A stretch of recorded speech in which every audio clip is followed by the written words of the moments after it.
বাংলার বাড়ি গ্রামীণ গরিব মানুষের মাথার ছাদ সম্পূর্ণ রাজ্য সরকারের তহবিল থেকে এই দ্বিতীয় কিস্তি দেওয়া হচ্ছে।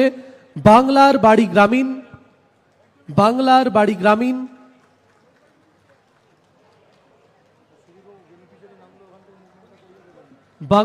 গ্রামীণের দ্বিতীয় কিস্তি।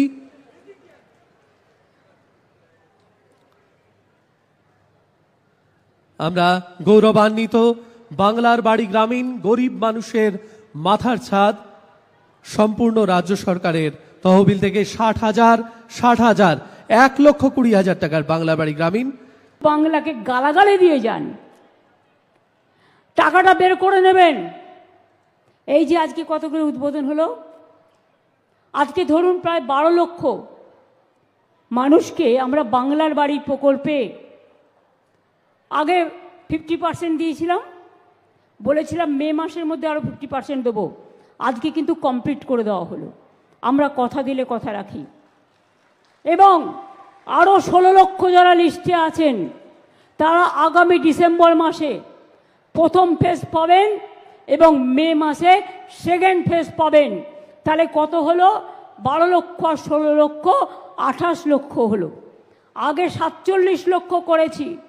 এবং তারপরে আমি বলি, এই দেখুন মেয়েরা বলছে আমরা পাই, কই ওদের দিকে একটু তাকিয়ে দেখছেন না তো?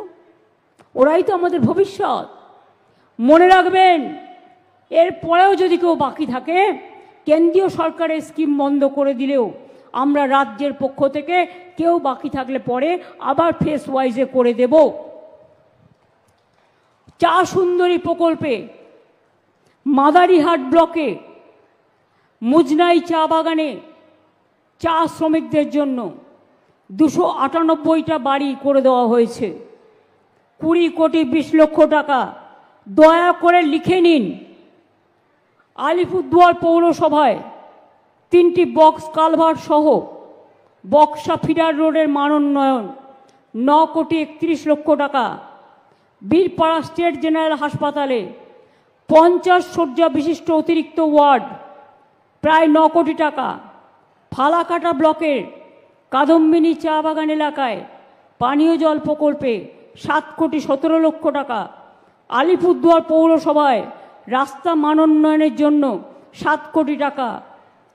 কুমারগ্রাম ব্লকে জয়ন্তী ধাওলা রাস্তায় কালভার্ট তৈরি করবার জন্য 3 কোটি 15 লক্ষ টাকা।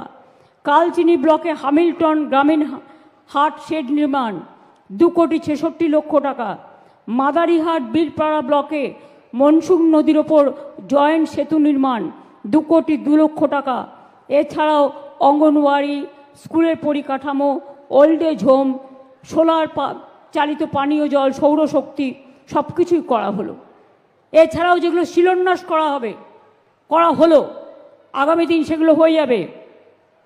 ফালাকাটা ব্লকে এথেলবাড়ি ইন্ডাস্ট্রিয়াল পার্কের অ্যাপ্রোচ রোড 7 কোটি 16 লক্ষ টাকা দেওয়া হলো। কুমারগ্রাম ব্লকে রায়ডাক নদীর বাম তীরের সংরক্ষণের কাজের জন্য 1 কোটি 39 লক্ষ টাকা দেওয়া হলো। আলিপুরদুয়ার 2 নম্বর ব্লকের বোড়াগাড়ি অঞ্চলে গদাধরী নদীর ডান তীরের সংরক্ষণের কাজের জন্য প্রায় 45 লক্ষ টাকা দেওয়া হলো। আলিপুর পৌরসভায় মনোজিৎ নাগ বাসস্ট্যান্ডের কংক্রিট পেভমেন্ট 40 লক্ষ টাকা দেওয়া হলো।